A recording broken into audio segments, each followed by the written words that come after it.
Bom dia a todos! Graça e paz do Senhor Jesus seja com todos nós.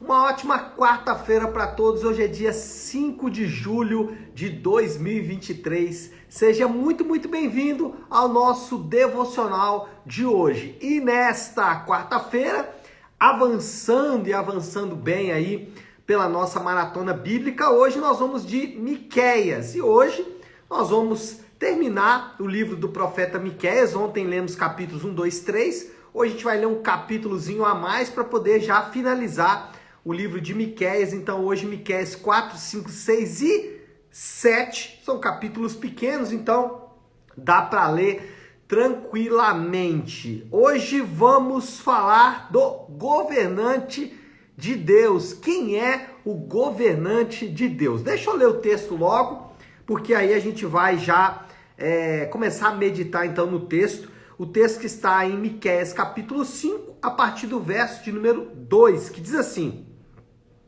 Mas tu, Belém Efrata, embora pequena entre os clãs de Judá, de ti virá para mim aquele que será o governante sobre Israel. Suas origens estão no passado distante, em tempos antigos. Por isso, os israelitas serão abandonados até que aquela que está em trabalho de parto dê à luz.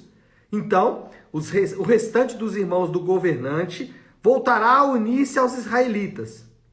Ele os estabelecerá e os pastoreará na força do Senhor, na majestade do nome do Senhor, o seu Deus.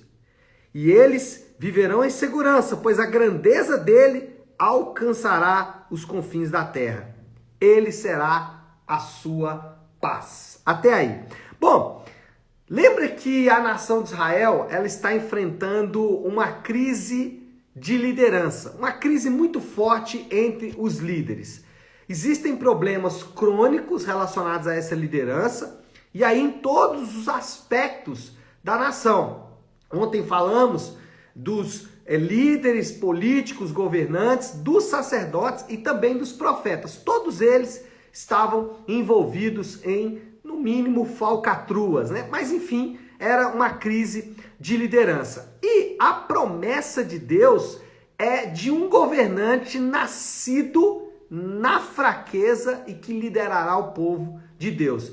Deus mostra que em meio a esse caos e ainda piorado, iria nascer um governante que o próprio Deus daria, um governante que seria um governante que lideraria não só a nação de Israel, mas todo o povo de Deus. Um ponto importante aqui é que Miqueias, especialmente aí a partir do capítulo 4, é extremamente messiânico, ou seja, Miqueias tem diversas diversas profecias relacionadas ao Messias e que são profecias que se cumpriram cabalmente. Uma delas é essa, do Messias nascer em Belém, ou de Belém vir o Messias. Outro ponto importante aqui dessa profecia messiânica é que Israel ficaria sem governante até que a mulher em trabalho de parto desse à luz. É óbvio que é uma referência clara ao nascimento de Jesus, né, nascido de mulher, nascido de Maria, né, como a gente tem lá no Novo Testamento. Então, são profecias messiânicas que se cumpriram de maneira muito objetiva. O povo de Deus tem um governo, e esse governo é um governo que transcende todo o governo humano. E esse talvez seja o melhor recado, a melhor notícia para mim e para você nessa manhã. O governo de Deus, ele transcende o governo humano. E é o que esse texto está mostrando. Por exemplo, esse governo de Deus que transcende o governo humano, ele pastoreará o povo de Deus. É o que fala no versículo 4, na parte A. Ele fala assim: ele se estabelecerá e os pastoreará na força do Senhor e na majestade do nome do Senhor, o seu Deus. Então, o governante vai pastorear, mas ele vai pastorear de uma maneira bem icônica, ou de maneira muito singular. Ele vai pastorear na força do Senhor e na majestade do nome do Senhor, o seu Deus. Interessante que quando Miqueias se refere ao governante como um pastor, nós nos lembramos que Jesus, ele se auto-intitulou pastor do povo de Deus, lá em João capítulo 10, né? Aquele famoso texto de João capítulo 10, onde Jesus faz um contraste entre ele como o pastor verdadeiro e o pastor falso, o pastor mentiroso, o pastor humano, o pastor satânico, o pastor que é o antagônico a ele. E esse antagonismo do pastor de Deus, do líder de Deus, daquele que Deus envia para pastorear o seu povo, e o pastor falso, o pastor satânico, o pastor humano, o pastor que é mentiroso, esse contraste fica mais evidente no texto de João 10:10. O pastor, né, ele veio, né, tô lembrando do texto aqui, o diabo veio para matar, roubar e destruir, eu vim para que tenham vida e vida em abundância, mostrando exatamente o contraste muito evidente entre esses dois pastores. E o que nós aprendemos nessa primeira promessa aqui é que o cuidado de Deus com o seu povo transcende o nosso entendimento. Nós muitas vezes, como povo de Deus, ou os crentes muitas vezes como povo de Deus, eles se esquecem de que o cuidado de Deus é sobre o povo de Deus. Deus, ele prometeu cuidar do seu povo. Às vezes, Deus cuida do seu povo, preservando o seu povo de situações, mas às vezes Deus vai permitir que o seu povo passe por situações de pânico, de terror, e livra esse povo no meio desse pânico, desse terror. A gente pode citar aqui vários exemplos, até mesmo bíblicos, de homens e mulheres que Deus não livra imediatamente, mas que Deus, na tribulação, preserva, né? Os mais famosos são Sadraque, Mesaque e Abidnego na fornalha de fogo, mas ao longo da história da igreja, também a gente percebe isso, mártires que foram literalmente martirizados, homens e mulheres que foram queimados vivos, mesmo debaixo do cuidado do pastor, mesmo debaixo do cuidado de Deus, foram queimados vivos. E isso não diminui o fato de que Deus cuida do seu povo. O erro aqui é achar que Deus cuida sempre preservando de algo desagradável. E nem sempre é assim. Às vezes Deus vai preservar sim de algo desagradável, mas às vezes Deus vai permitir que o povo de Deus enfrente algo desagradável. Então, como povo de Deus, nós não podemos nunca achar, vou dar um exemplo aqui da nossa nação, que nós não vamos enfrentar lutas como povo de Deus, vivendo em uma nação ímpia, como é o nosso caso. Nós vamos enfrentar situações desagradáveis, mas não podemos nunca duvidar de que Deus é o nosso pastor e ele continua cuidando do seu povo. Mas, em segundo lugar, eles viverão seguros. A parte B do versículo 4 fala assim: eles viverão em segurança, pois a grandeza dele alcançará os confins da terra. E por que essa promessa aqui de segurança com o alcance, a abrangência do reino de Deus, que é até os confins da terra? Você tem que lembrar que o povo de Israel vivia ali temeroso de perder as suas fronteiras. Tinha uma terra prometida que era geográfica, ela tinha um espaço geográfico. Então a nação de Israel falava, bom, se formos invadidos, como aconteceu, por exemplo, no período de Miqueias, a terra de Gileade, lá do norte de Israel, já havia sido tomada pela Assíria. E eles temiam, então, peraí, como que a gente vai preservar a nossa identidade geográfica, sendo que nós vamos ser invadidos por nações estranhas? Então, a promessa aqui é o seguinte: vocês vão ficar seguros. Por quê? Porque a fronteira vai ser alongada, a fronteira não vai ser mais aqui, ela vai ser mais distante. E isso traria segurança para esse povo. Agora, a promessa de fato era em outra direção, era muito mais ampla. Jesus, ele inaugurou um reino milenar sem fronteiras. O povo de Deus, o reino de Deus, governado por Jesus, que reina o seu povo por meio da sua palavra, é um reino que está presente em todas as tribos, línguas, nações, raças. É um povo sem fronteira, um povo nômade que não está preocupado com as suas fronteiras aqui na terra. E isso de fato causa pânico nos governantes ímpios. Por exemplo, os governantes ímpios podem perseguir o povo de Deus na sua própria nação. Então alguém me diz, pastor, será que nós vamos ser perseguidos no Brasil? Isso não vai fazer a mínima diferença para o povo de Deus. Por quê? Ser perseguido no Brasil não significa que o povo de Deus vai ser perseguido em sua totalidade, porque o povo de Deus é nômade. Eles podem migrar e eles estão espalhados em toda a tribo, língua, nação e raça.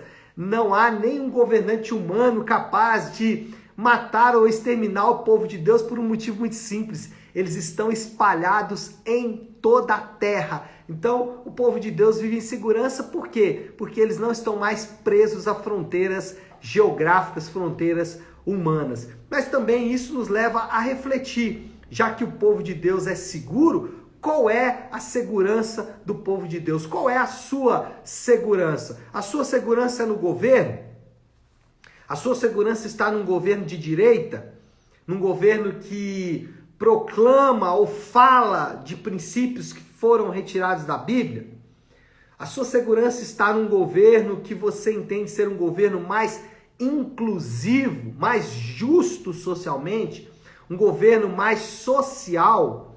A sua esperança está na economia, no próximo ministro da economia ou no ministro da economia mais inteligente, mais capacitado, no crescimento econômico mundial? A sua segurança está no dinheiro, a sua segurança está no romance, a sua segurança está na igreja como instituição? É isso que é a sua segurança? Bom, se for, eu quero te dar uma péssima notícia. A sua segurança vai te deixar na mão mais cedo ou mais tarde. Isso vai acontecer. Você vai ver a sua segurança ruindo de maneira drástica, porque você está colocando a sua segurança em coisas erradas.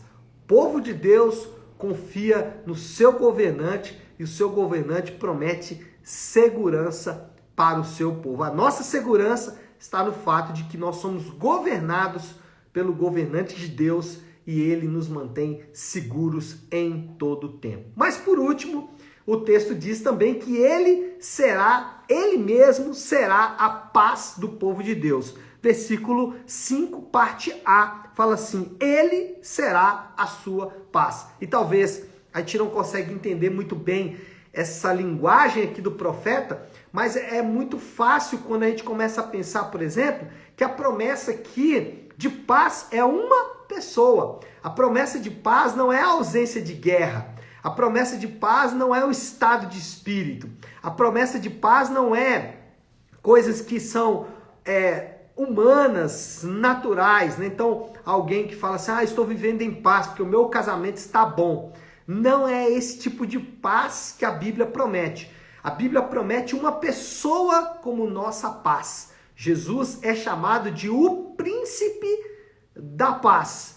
E a paz dos crentes não é um estado de espírito, ou seja, a paz dos crentes não é quando o dinheiro está sobrando na conta, quando eles viajam de férias, quando o casamento está bom, quando a igreja está saudável. Não, a paz dos crentes é uma pessoa. Essa pessoa é Jesus Cristo, o pastor, o governante do povo de Deus. Bom, moral da história, já para a gente ir concluindo aí o nosso devocional de hoje, o povo de Deus se alegra na certeza de que o governo de Deus estende-se por todas as eras e abrange toda a vida do crente. Essa é a nossa segurança.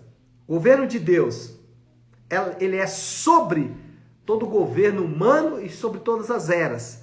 E o governo de Deus alcança todas as áreas da vida daqueles que estão unidos a Cristo. E qual é o desafio do Léo? Ou seja, a aplicação final aí para esse devocional de hoje. A aplicação é muito simples. Cuidado, segurança e paz. Cuidado, segurança e paz. É a promessa de Deus para os crentes. Cuidado, segurança e paz. Os crentes podem ficar tranquilos, alegres, serenos, porque o governante de Deus, aquele que veio pela promessa do Senhor, ele prometeu cuidado, segurança e paz. Então temos tudo o que precisamos, não há necessidade de nos apavorarmos ou ficarmos oprimidos, porque já recebemos do Senhor. A não ser que você não esteja unido a Cristo. Mas uma vez que você está unido a Cristo, cuidado, segurança e paz certamente alcançarão, porque você está unido ao governante de Deus, ao supremo pastor que Deus enviou para cuidar do seu povo. Tá certo? Vamos orar, vamos colocar tudo isso aí diante de Deus. Se você puder, então, pare aí um instante o que está fazendo e vamos juntos buscar a Deus em oração.